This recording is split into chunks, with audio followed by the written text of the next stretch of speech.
पिछले दिनों कश्मीर वैली में कुलगाम डिस्ट्रिक्ट में जो टारगेट किलिंग हुई, जिसमें 2 नॉन लोकल्स को टारगेट किया गया। उसके पहले पुलिस कॉप को टारगेट किया गया। उसके बाद ऑनलाइन थ्रेट्स दी जा रही है। कश्मीरी एम्प्लॉयज़, जो कश्मीरी पंडित पीएम पैकेज एम्प्लॉयज़ हैं, जो कि कश्मीर वैली के डिफरेंट जगहों पे काम कर रहे हैं, उनको थ्रेट्स दी जा रही हैं ऑनलाइन के ज़रिए। और उनको ये कहा जा रहा है कि उनको डायर कॉन्सिक्वेंसेस के लिए तैयार रहना चाहिए। उसके बाद जो कश्मीरी विस्थापित जो कश्मीरी पंडित एम्प्लॉयज़ हैं, माइनॉरिटीज़ हैं, जिसमें कश्मीरी पंडित एम्प्लॉयज़ तो है ही, बाकी माइनॉरिटीज़ एम्प्लॉयज़ हैं, उनमें डर और खौफ है। और जो ये आप देख सकते हैं मेरे पीछे, ये कश्मीरी पंडित एम्प्लॉयज़ हैं जो कि डिफरेंट जगहों पे कश्मीर वैली में काम कर रहे हैं पीएम पैकेज के अंडर। इनमें भी खौफ और एक तरह से डर है। और अब हालांकि 20 तारीख तक इन लोगों को ऑनलाइन के ज़रिए ये कहा गया है कि वो ऑनलाइन कर सकते हैं या उनको छूट दी गई है, लेकिन उसके बाद 20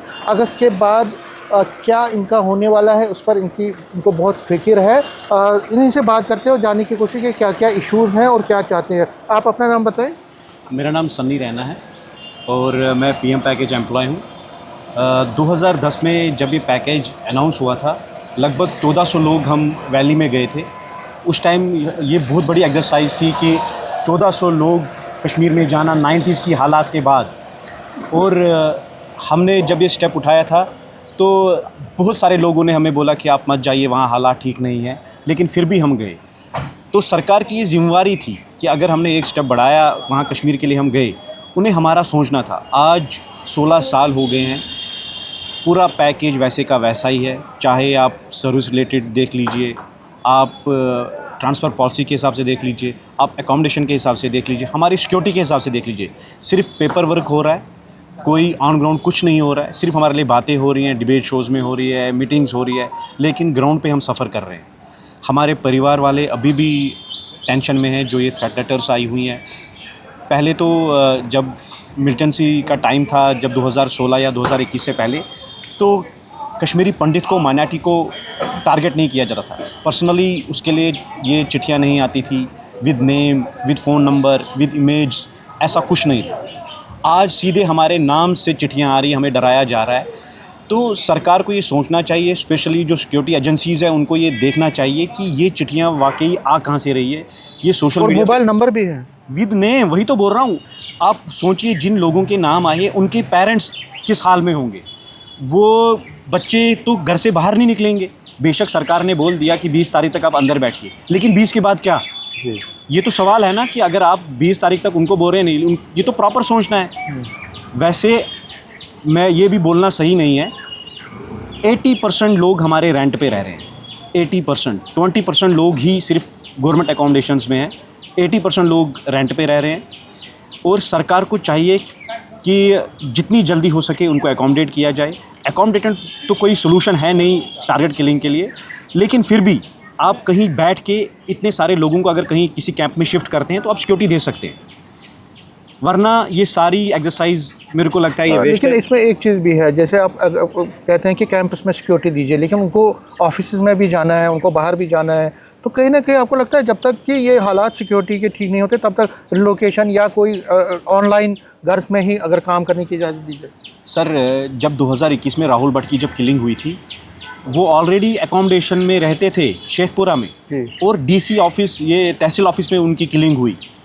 तो ये ऐसा कुछ नहीं है कि अकोमोडेशन जिसके पास है तो वो सेफ़ है। हमारी सोशल लाइफ भी है, बच्चों को स्कूल जाना है, हमें मार्केट जाना है, दवाई लानी है, बुज़ुर्गों को बाहर निकलना है। आप किसी जेल में तुम्हें बंद रख नहीं सकते।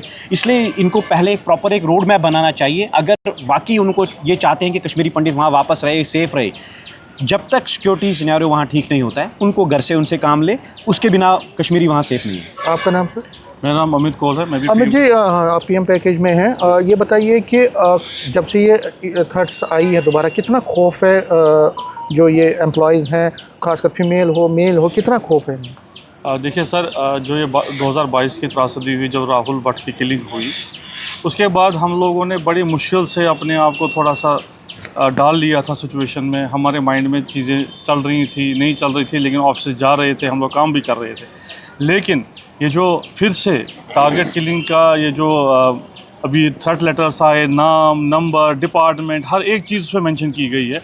तो इसने हमारे को 10 कदम पीछे कर दिया है।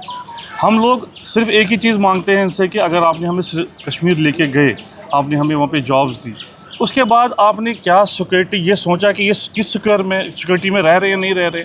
आपने हमारा सिर्फ एक ही इशू है इस टाइम पे, वो है सिक्योरिटी, और वो भी सरकार फेल हो गई है देने में हमारे को। हम लोग अभी 80% पीएम पैकेज अभी इस किराए के मकानों में रह रहे हैं, सिर्फ 21% जो हैं वो क्वार्टर्स में हैं, जिनको क्वार्टर दिए गए।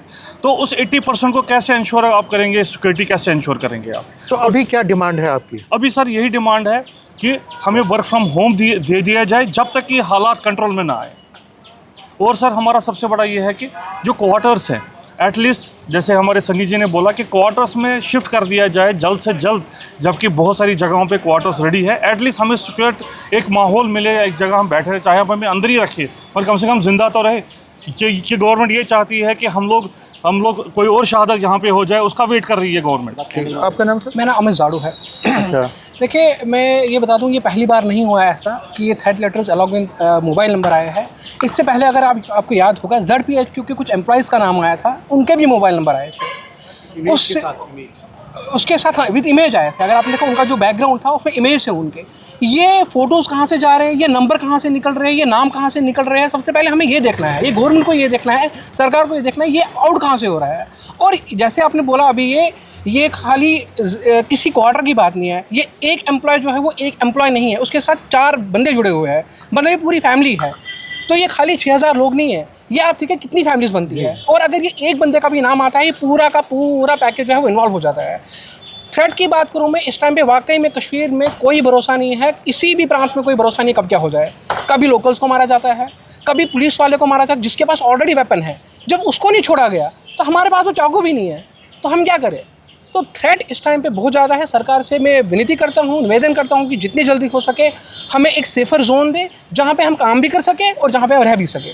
एक प्रॉपर रोड मैप बनाया जाए। तो आप चाहते हैं फिलहाल ऑनलाइन? अगर बिल्कुल 100% ऑनलाइन होना चाहिए। और जो वर्क फ्रॉम होम है, हम बोलते हैं वर्क फ्रॉम होम, हमारा होम कहाँ है? हमारा तो होम ही नहीं है, हम तो रेंटेड अकोमोडेशन पे है। अगर वर्क फ्रॉम होम भी अगर हमें क्वार्टर देते हैं, एटलीस्ट हम घर पे बैठ के आराम से रात को या दिन को काम कर सकते हैं। तो हमें क्वार्टर की नीड है इस टाइम पे, और वर्क फ्रॉम होम की नीड है। होम मतलब क्वार्टर।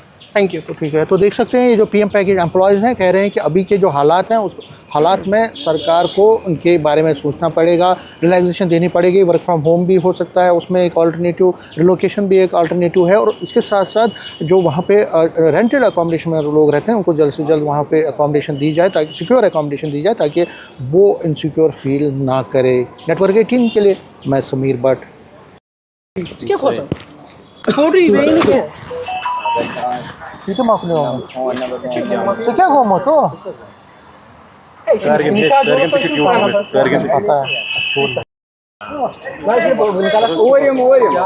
पहले जाने भी निकाला था।